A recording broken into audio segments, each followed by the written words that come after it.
प्यारे दोस्तों, इस्लाम दुनिया का सबसे बड़ा दूसरे नंबर पर आने वाला और साथ ही साथ सबसे पसंदीदा तरीन और सबसे तेजी से फैलने वाला मजहब भी है। दोस्तों, सोशल मीडिया पर खबरों में हमें सुनने को मिलता है कि किसी न किसी मशहूर सेलिब्रिटी, पॉलिटिशियन या बिजनेसमैन ने इस्लाम कबूल कर लिया। तो ये खबरें हमें पढ़ने और सुनने को मिलती हैं और ये खबर सुनकर हर मुसलमान खुश होता है, उसका ईमान और बढ़ जाता है। लेकिन दोस्तों, ऐसे भी लोग मौजूद हैं जो दौलत, नाम, इज्जत, शोहरत की लालच में आकर दीन इस्लाम को छोड़ बैठते हैं। आज की इस वीडियो में हम 10 ऐसे बदकिस्मत लोगों का जिक्र करेंगे जिन्होंने महज चंद टकों और दुनियावी शोहरत की खातिर दीन इस्लाम को तर्क कर दिया, या यूं कहें कि अल्लाह तबारका व तआला ने उनके दिलों से ईमान की दौलत को निकाल दिया। तो दोस्तों, नंबर 1 पर आता है सैयद वसीम रिजवी। सैयद वसीम रिजवी वैसे तो एक मुसलमान था और अपने भड़काऊ बयान की वजह से मुसलमान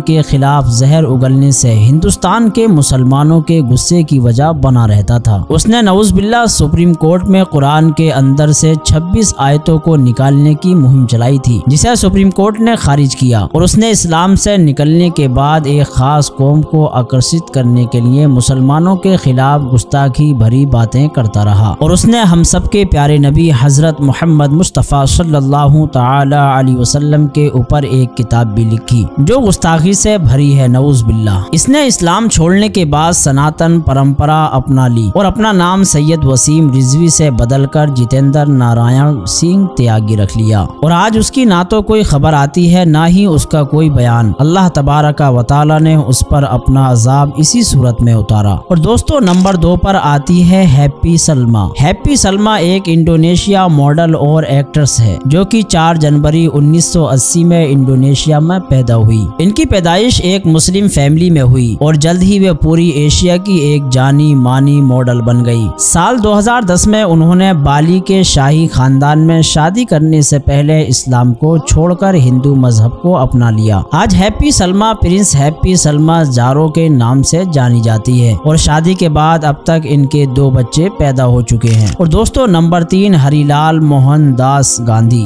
भारत के महात्मा गांधी के नाम से मशहूर उनके सबसे बड़े बेटे हरिलाल गांधी की कहानी काफी अजीब है। हरिलाल गांधी 23 अगस्त 1888 को पैदा हुए और साल 1936 में हरिलाल गांधी की उम्र 48 बरस की थी। तो उन्होंने पब्लिकी दीन इस्लाम को कबूल कर लिया था और अपना नाम बदलकर अब्दुल्ला गांधी रख लिया। लेकिन लोगों ने इनका मुकम्मल बाइकाट करके इनको बुरा भला कहना शुरू कर दिया। तो उनके माँ बाप ने उन्हें वापस हिंदू धर्म में आने को कहा, तो उन्होंने इस्लाम छोड़कर फिर से हिंदू धर्म अपना लिया। और दोस्तों, नंबर 4 पर आते हैं महमूदुल हसन। महमूदुल हसन 10 सितंबर 1990 को बांग्लादेश में पैदा हुए, जो कि बांग्लादेशी क्रिकेटर का एक बड़ा नाम है। वे साल 2008 के अंदर 90 वर्ल्ड कप के बांग्लादेश के क्रिकेट टीम का एक अहम हिस्सा थे और बांग्लादेश की टीम के कप्तान भी रह चुके हैं। महमूदुल हसन का ताल्लुक वैसे तो इस्लाम से था, लेकिन उन्होंने अपने क्रिकेट करियर के दौरान अचानक से इस्लाम धर्म को छोड़कर हिंदू मजहब अपना लिया। इस्लाम छोड़ने के बाद उन्होंने अपना नाम महमूदुल हसन से बदलकर विकास रंजन दास रख लिया। और दोस्तों, नंबर 5 पर आता है जोया अख्तर। जोया अख्तर 14 अक्टूबर 1972 को भारत के शहर मुंबई में पैदा हुई, जो कि एक मशहूर अभिनेता की बड़ी बेटी है। जोया अख्तर एक मशहूर राइटर होने के साथ साथ एक बेहतरीन डायरेक्टर भी है, जो कि बॉलीवुड को अब तक बहुत सी बड़ी बड़ी फिल्में दे चुकी है। जोया की फैमिली स्कॉलर्स में से एक है और जोया भी एक मुसलमान के तौर पर ही पैदा हुई थी। लेकिन सबसे पहले जोया के वालिद जावेद अख्तर ने इस्लाम को छोड़ने का ऐलान किया और उसके कुछ अरसे के बाद जोया ने भी इस्लाम छोड़कर लादीनियत को अपना लिया, यानी इनके मुताबिक इस कायनात में कोई खुदा मौजूद नहीं है। अस्तगफिरुल्लाह। और दोस्तों, नंबर 6 जुबैदा बेगम। जुबैदा बेगम साल 1911 में मुंबई में पैदा हुई, जो कि एक मुस्लिम फैमिली से ताल्लुक रखती थी। जुबैदा बेगम भारत की एक जानी मानी अदाकारा थी, जिन्होंने कई साल तक इंडस्ट्री पर राज किया। उनकी जिंदगी से मुतासिर होकर ही साल 2001 में जुबैदा नाम से एक फिल्म भी बनाई गई। अपने करियर के दौरान जुबैदा को हैदराबाद के महाराज नरसिंह धनराज से प्यार हो गया, जो कि एक हिंदू घराने से ताल्लुक रखते थे। लिहाजा इन्हीं से शादी करने के लिए जुबैदा बेगम ने अपना दीन इस्लाम छोड़ दिया और अपने शोहर के मजहब को अपनाकर एक रानी बन गई और अपनी दुनिया और आखिरत को तबाह बर्बाद कर दिया। और दोस्तों, नंबर 7 पर आता है है सारा हैदर। सारा हैदर पाकिस्तान के शहर कराची में पैदा हुई, जो एक सिंगर होने के साथ साथ म्यूजिक कंपोजर भी है। उन्होंने कोक स्टूडियो नाम से मशहूर म्यूजिक प्लेटफॉर्म पर भी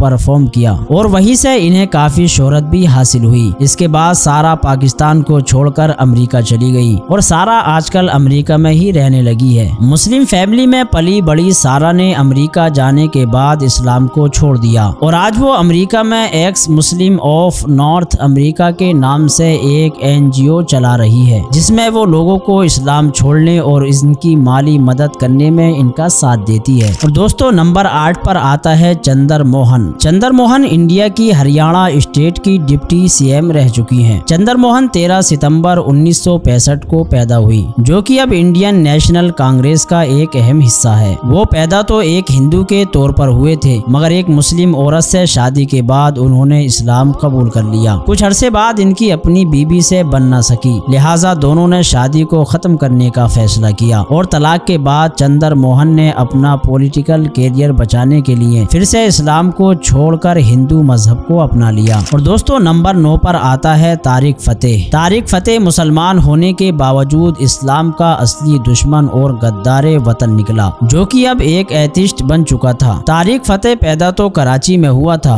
और इसके बाद पाकिस्तान से भागकर कनाडा चला गया। वहां इस्लाम के खिलाफ तहरीकें चलाई और लोगों को बड़े पैमाने पर इस्लाम छोड़ने के लिए उकसाता रहा। तारिक फतेह इस्लाम को छोड़कर लादीन हो चुका था और साल 2023 में 24 अप्रैल को उसकी कैंसर से दर्दनाक मौत हो गई। और दोस्तों नंबर 10 पर आता है अली अमजद रिजवी। अली अमजद रिजवी जो पाकिस्तान में पैदा हुआ और एक शानदार राइटर भी था। अली अमजद 10 साल सऊदी अरब में रह चुका था, मगर इसके बावजूद उसने इस्लाम को छोड़कर लादीनियत को पसंद किया। आज अली अमजद कनाडा में रहता है और उसने एक किताब भी लिख रखी है जिसका नाम द आर्टिस्ट मुस्लिम के नाम से है, जो बेमतलब की किताब है जो उसने लिखी है। इसमें सिर्फ वही लिखा है कि उसने इस्लाम छोड़ने के बाद उसको क्या क्या फेस करना पड़ा। तो प्यारे दोस्तों, ये हैं 10 ऐसे लोग जिन्होंने इज्जत की खातिर, मोहब्बत की खातिर या दौलत शोहरत की खातिर दीन इस्लाम की असली दौलत को, असली दीन हक को छोड़ दिया और इस्लाम से दूर हो गए। तो अल्लाह तबारक व तआला का लाख लाख शुक्र है कि हम मुसलमान हैं, दीन इस्लाम को मानने वाले हैं। अल्लाह तबारक व तआला ने हमारे ईमान को सलामत रखा है। अल्लाह तबारक व तआला का लाख लाख शुक्र है और उसका एहसान है कि अल्लाह तबारक व तआला हमें दुनिया और आखिरत में कामयाब करे और मरते दम तक प्यारे नबी हजरत मोहम्मद मुस्तफ़ा सल्लल्लाहु तआला अलैहि वसल्लम की सुन्नतों पर अमल करने की तौफीक अता फरमाए। आमीन या रब्बल आलमीन। प्यारे दोस्तों, अगर आपको ये इन्फॉर्मेशन पसंद आई हो तो आप लोग इस वीडियो को अपने दोस्तों में जरूर शेयर करें और ऐसे ही मजीद वीडियोस देखने के लिए हमारे चैनल को जरूर सब्सक्राइब करें। तो दोस्तों मिलते हैं अगली नई वीडियो में, तब तक के लिए अल्लाह हाफिज।